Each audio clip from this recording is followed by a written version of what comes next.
Our world is changing due to the COVID-19 crisis. Far beyond its tragic human cost, the truth is this pandemic and the necessary lockdown measures have resulted in a profound disruption of economic activity throughout the globe. In the case of Spain, at the beginning of 2020, we were on a sound growth path that had lasted more than 5 years. With the eruption of the pandemic, we took fast and firm measures in order to protect human lives, including a very strict lockdown. We also put in place different instruments to maintain jobs, help businesses' liquidity, and support households' income, protecting in particular the most vulnerable. Those measures have proven to be critical to sustain activity, to minimize the cost of the crisis, and avoid a structural impact. After the sharp GDP drop in the second quarter of the year, our latest indicators point to a steady recovery in the third quarter, with GDP growth around 13%, which should pave the way for a strong recovery in 2021. If this pandemic is a tunnel, we cannot exit through the same place we entered. We need to ensure that recovery is not only strong, but also more sustainable from the financial, social, and environmental point of view. Fortunately, this time around, the European Union has acted in an agile manner to provide a common response, both in the short run with ample liquidity and public financing instruments, and in the long run with a recovery and resilience facility which will be key to support the twin green and digital transitions.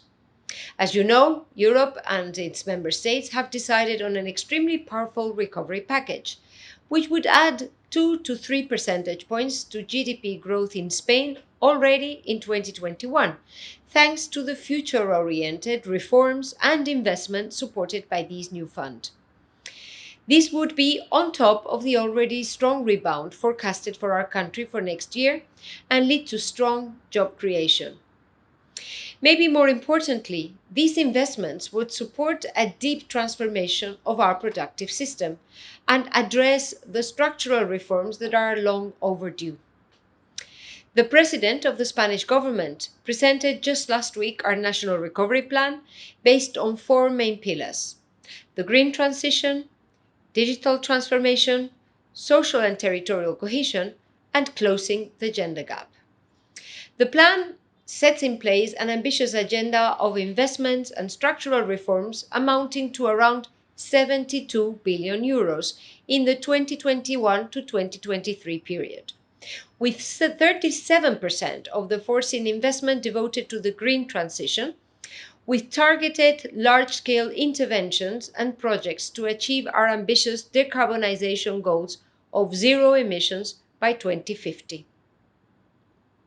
The Spanish recovery plan includes investments to boost further development of renewable energy, to deploy more than 100,000 charging stations to foster clean mobility, to push for energy efficiency in more than 500,000 buildings, to enhance our water resources management, to fully develop a circular economy, amongst other projects. Another 33% of investment will be devoted to the twin digital transition, with investments and reforms in transformative policies such as connectivity and 5G deployment, enhancing digital skills of workers and citizens, the digitalization of SMEs, the digitalization of public services. We find ourselves at a crossroads, an opportunity to change the playing field. This is our chance to emerge from this crisis with more modern, more inclusive, more resilient economies from the financial, social, and environmental point of view. Urgent needs related to fighting the pandemic should not make us lose sight of the long-term challenges which have not disappeared at all. We need to build back better. I would like to conclude by thanking the coalition for its work and contributions, which is absolutely key to this endeavor.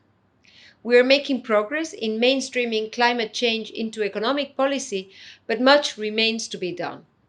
You can count on Spain's unwavering support in this endeavor. Thank you very much.